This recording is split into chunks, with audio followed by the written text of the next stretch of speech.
Tanong ko sa inyo, nung first century, meron na ba kayo noon? Meron na wala? 30 AD. First century, ang tanong ko, 33 AD. Ngayon, may pastor na ba kayo nung kapatid? Meron na wala? Pastor, wala po po mga pastor. Ayun, salamat. Salamat. Sa Makatwid, tinatanggap mo, walang pastor no? Hindi pare. Pare. Obispo. Meron, obispo. O, basahin natin sa 20-28 ng gawang nakalagay na kayo naman na ginawang mga obispo. At yung obispo, 7-24 ng Hebreo, sa ibang translation, na nakaugnay sa Greek ay pare. Hindi may pare mo, pastor. Kasi kayo mga pastor, wala naman kayong authority ng mga aralin. Sulpot kayo eh. Kaya nga tinatanong ko sa inyo, nung first century ba, may ka-adik na ba kayo noon? Meron na ba kayong pastor noon? Meron o wala? Yun ang tanong ko. Pastor, gaya na sinabi ko, walang pastor. Pero ang authority. Ibig sabihin, wala pala sa Biblia ang pastor. Meron. Ayun. Eh, ba't sabi niyo wala, kapatid? Ibig sabihin, yung authority galing na church na hindi ka speaker. Ah, kanino galing? Tama. Kanino? Ina po. Sa church. Kanino ina po? Kasi basahin natin yung contention ng Luis 18 na Mateo. Meron ka ba Biblia dyan? Basahin natin. Alam ko. Mateo. Kasi kapatid, mahirap. Makakaligaw. Katoliko pa yata sa tatay. Katoliko pa yata. Mahirap yan, kapatid. Kailangan, skip tayo ito.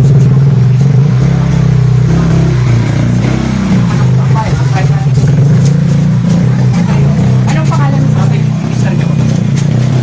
Mas pastor ng Lauren ako sa Masina. Pastor Laurena. Pastor. Pastor Laurena. Basahin natin. Pastor Laurena. Kung siya'y binigyan ng authority ni Cristo. O si Pedro ba? Basahin natin. Sa 16. Ano ba, literal po ba na? 18 ng Mateo. Ang sabi? Basahin natin. Sabi, ito kapatid. At sinasabi ko naman sa iyo, ikay Pedro. Talagay. At sa ibabaw ng batong ito, itatayo ko ang akong iglesia. Sino ang kausap? Si Laurel ba? Hindi. Ang kausap, si Pedro. Ibig sabihin, yung binigyan ng authority ni Cristo, si Pedro. Anong klaseng authority? 19. Basahin natin. Ibibigay ko sa iyo ang mga susi ng kaharian ng langit. Kanino binigay? Kay Pedro. Kaya si Pedro, mula kay Cristo, binigyan siya ng otoridad. Hindi naman Pastor Laurel ng Baptist Church. Dahil ang nakalagay dyan, Iglesia ng Diyos. At according to the Catechism of Catholic Church, yung Iglesia ng Diyos o Iglesia ni Cristo ay ang Roman Catholic. So ganyan po yung talagang hindi tayo Eh kasi, gusto naman yung kapatid eh. Sabi na, upon this rock, Abahan, disra. O may nakalagay pa dito kapatid na tumuro si Cristo sa sarili niya. Wala! Wala kapatid, ginagawa mong literal. Pag sinabi Ito ko, nakalagay.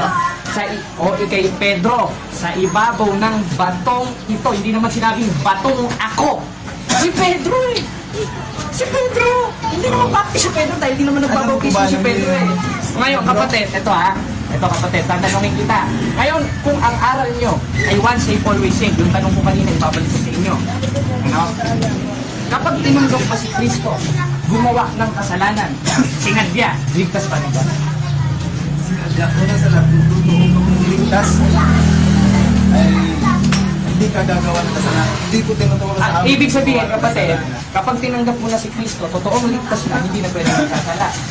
Pwede siya Ayun. magkasala. Ngayon, kung nagkasala at nakagawa pa ng kasalanan, ligtas pa rin ba at nandun pa rin ba si Cristo sa kanya? Oo. Ayun. Ngayon, kung mabasa ko sa Biblia na may karapatang umalis sa inyo si Cristo pag gumawa ng kalokohan, at tanggapin nyo kapatid, mali ang ipinangangaral nyo, nililigaw nyo si tatay na Katoliko rin, na kapatid ko. Oh. Hindi kapatid, tinatanggap ko ba o hindi? Pero nasa lahat. Hindi kapatid, ang tanong ko sa inyo, tinatanggap nyo oo o hindi? Kasi kapag yung sagot nyo kontra sa oo o hindi, ang sabi ni Cristo, 5:37 ng Mateo, sama-sama kayo. Alam ko pa sana ganito. Hindi, Yung mga verses po na hindi binabasa mo kapatid, ay talagang basta ano muna, tinatanggap mo ba kapatid, kung mabasa ko ba sa Biblia, na kapag gumawa ka ng kalokohan, Kasi alam ko na po yung mga binabasa sige, ngayon, binabanggit kung ko hindi mo verses. tatanggapin, kapatid, sa Makatwid, tinatakwil mo si Cristo. Bakit? 12:48 ng 1, ang nagtatakwil sa akin, nagtatakwil sa akong salita. Tinatakwil niyo yung salita ni Cristo sa Makatwid, itinatakwil niyo si Cristo. Mga Katoliko ba kayo, mga kapatid? Mga Katoliko ba kayo? Tinuloko niyo kapatid eh. Tinuloko niyo eh. Sabihin niyo po kung anong susunod. Pero, Pati si tatay, katoliko rin, kapatid. Niloloko niyo pa rin. alam niyo po ba yung purpose ko pa? Alam ko, babasahin na 28-20 ng Mateo, John 3:16 na sa Roma. Eh, out of context naman kayo nun, hindi naman sa inyo sinulat yun eh. Pag ganito po na... Kaya nga ang tanong ko sa iyo, kapatid eh, kung mabasa ko ba na may karapatan si Kristong iwan ka pag tinanggap mo siya, tatanggapin yung mali ang ipinangangaral mo. Niloloko niyo yung mga kapatid kong Katoliko. Ano kapatid? Basahin na natin. Mababasa na tayo ha. Basahin natin sa 2 Corinthians. Written by the Apostle Paul, 14:27 Corinthians. Basahin natin. Basahin natin sa ano ba Korinto dito? Korinto. Maligsis siya to. Korinto. Yan. Yan ang Korinto. Yan ha. Basahin natin, kuya. Dito na lang sa ano. Hindi natin mahanap. Hindi Bible. Ano bro? Yan. Basahin natin. Pagkabasa ko, kapatid, pagbulay-bulayan nyo. Kasi yung aral nyo, niloloko nyo yung mga kapatid namin Katoliko. Basahin natin sa 2 Korinto 13:5. Sabi, siyasatin ninyong inyong sarili kung kayo na nga sa pananampalataya. Sulat ni Pablo. Hindi natin i-interpret ha. Subukin ninyong inyong sarili. Hindi ba ninyo nalalaman si Hesus Kristo'y nasa inyo? Aba, ang sinabihan pala nito, kung konklusyon ng baptism ang gagawin natin, mga saved na. Kasi si Hesus Kristo'y nasa inyo. Ngayon, may karapatan bang itakwil tayo ni Kristo? Tuloy! Maliban na nga kung kayo'y itinakwil na. Ibig sabihin, may karapatan itakwil tayo ni Kristo. Eh, papaano? 10:26 ng Hebreo, kapag sinasadya na natin ang kalokohan natin. Gaya ng ginagawa ng Bible Baptist Church. Mga kapatid. Kaya ano eh. Wala pong masasabi dyan. Kasi pag ganito ang usapan, alam ko na saan patutungo to. Wala pong talagang mag-ano sa atin, hindi po tayo mga pag-ibigyan. Alam ko yung stand, no? Pero kami po kasi hindi namin pinopromote na mag-discussion sa inyo. Ay, ibig sabihin pala, kapatid, ito kontra niyo yung pangangaral ng mga apostol. Kasi ang pangangaral ng mga Yan, apostol, yun, yun, ang sinasabi gamit ko sa na yan. Biblia, basahin natin. Ikalawang Alam yung- Timoteo 3:16, ang mga natin. kasulatan na kinasihan ng Diyos ay mapapakinabangan rin naman sa pagtuturo. Gaya ng ginagawa nyo. Kahit Pagsansala, ano ang sabihin pagsaway, nito. hindi kayo Kasi may- sumasaway. may Kaya sarili ka kontra naman kayo sa kung saan. Biblia, kapatid. Wala pa rin ano, kahit ano sa Biblia. Ganyan po yung Saan ba ang lokal niyo, kapatid? Yung ba yung pinaka... Kami po ay lokal. Saan ba yung ano niyo? Church niyo, tatay niyo? Diyan sa San Pedro, sa Pasinta. Pedro, ay hindi ko yan kapatid ko kaya. Para hindi ko yung mga kapatid namin Katoliko. Sabi niya, Kasi ganun ang ano eh, kapatid eh. Iniintag sa una-una, hindi naman kayo canonize. alam ko, wala na po yung usapan natin. Kasi nga, na po. Present po namin gospel. Eh, gospel yun bro eh. Kasama sa gospel nila Cristo yun eh.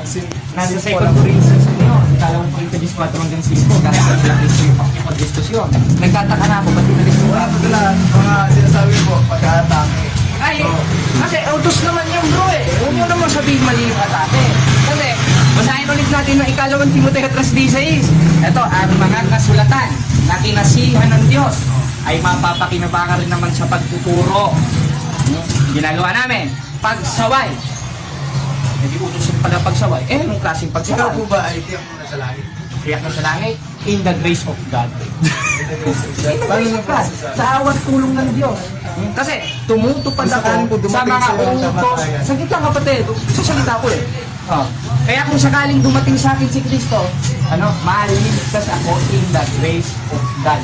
Not in the grace of Bible Baptist Church, not in the Bible. Ayun lang naman yung kapatid eh. Kaya hanggang dito na ako ni tayo. Kaya, Sige kaya, sige bro, kasi ano eh, masakit kasi sa akin. Lalo na. pero yun na, bakit po tiyak sa grace mo? Kung Kung sakaling sakaling dumating yung kamatayan. ito kapatid ha, ngayon, kung sakaling dumating ang kamatayan ko, maliligtas ako in the grace of God. Why? 22 ng unang Korinto, 2:12 ng Pilipos, 2:13 ng Pilipos, bakit? Sapagkat Diyos ang gumagawa sa inyo. At syempre, hindi ka din gagawa, hindi rin Diyos gagawa. Gagawa ka rin dapat. 2:13 hanggang 2:12 ng Pilipos. Hindi kaya ng ginagawa ng mga Baptist Church, tinanggap ko na si Kristo, saved na ako. Ibig sabihin pala, matalino kayo kay Apostol Juan. Pedro.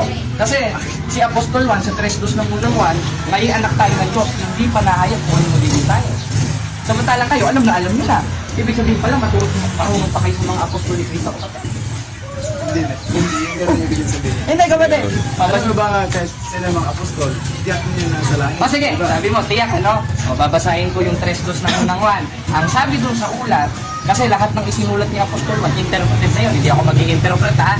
Kung 3 ng unang Juan, dahil ang naming nakita at narinig yun ang binabalita nila. At isa dun sa ibinabalita nila, 3:2 ng unang Juan, kayo'y mga anak tayo ng Diyos, hindi pa nahahayag kung ano magiging tayo.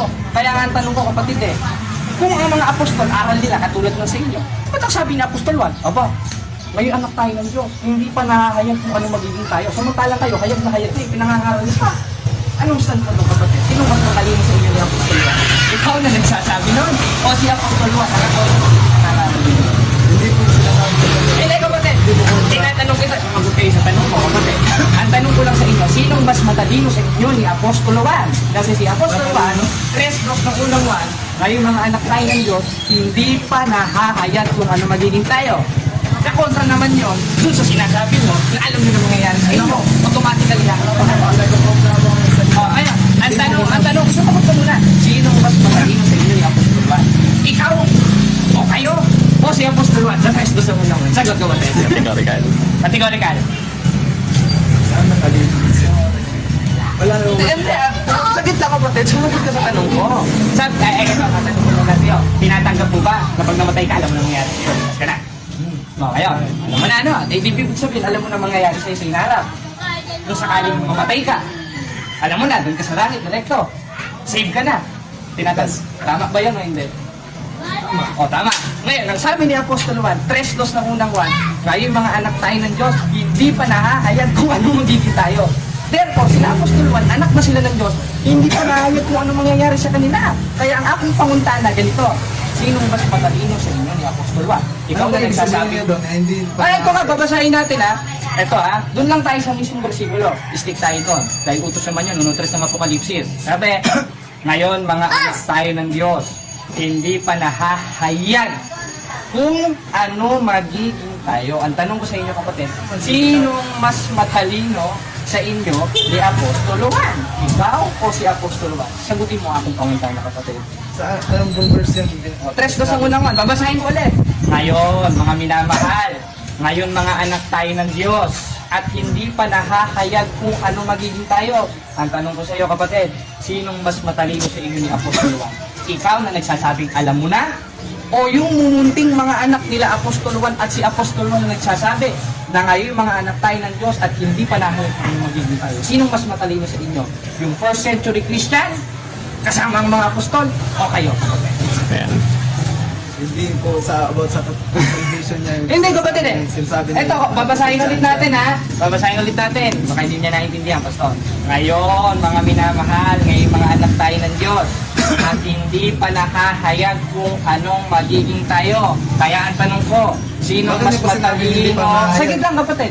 Kaya nga niya sinabing hindi pa mahayag kung ano magiging tayo. Ibig sabihin, hindi pa nila alam kung ano magiging sila. Future progressive yun. Huwag niyong gawing past tense. Oh, babasahin ko ulit, kapatid. Nabubuhay pa sila. Babasahin ko ulit. Wala pa Mga mina. O kaya nga, nabubuhay pa sila. Kaya hindi nila alam mangyayari sa kanila. Samantalang ikaw, buhay ka na rin. Alam mo ano mangyayari sa'yo. Kaya nang tinanggap mo kanino. Pag namatay ka, diretso ka na sa langit. Kaya ang tanong ko kapatid, sinong mas matalino sa inyo ni Apostol Juan? Kinakain nyo na yung sinasabi niyo eh. Si Apostol Juan sa 3:2 ng unang Juan o ikaw kapatid? Ayan. Hindi, namagot ko muna kapatid. Dalawa lang ako pabibilihan nyo. Basahin natin o. Basahin natin. 3, 2 o 1 John. Basahin ko ha. First John. O, 3:2. Ang nakalagay, mga minamahal, ngayon mga anak tayo ng Diyos, hindi pa nakahayag kung ano magiging tayo. Kaya nga, ang tanong ko sa iyo, sinong mas matalino sa inyo ni Apostol Juan? Kinakain mo. Yung context nito, hindi po sa kaligtasan. Hindi ako Eh, tanong ko sa iyo, lahat ba ng isinusulat ng mga apostol ukol sa kaligtasan ay pinasusulat ni Kristo? Yes or no? Hindi. Ngayon, yung nakasulat ba sa Biblia, kapatid, yung nakasulat ba sa Biblia na Ebanghelyo ni Kristo ukol ba sa kaligtasan niya? Yes or no? Yung isinusulat, yung inutos ni Kristo, lahat pa ng sinasabi ni Kristo na isinusulat ng mga apostol, kasama pa yung kaligtasan niya. Yes, sir. O ngayon, kasama sa kaligtasan. Ngayon, yung book of yan na ipinasulat ng Diyos kay Kristo, kasama ba sa kaligtasan niya?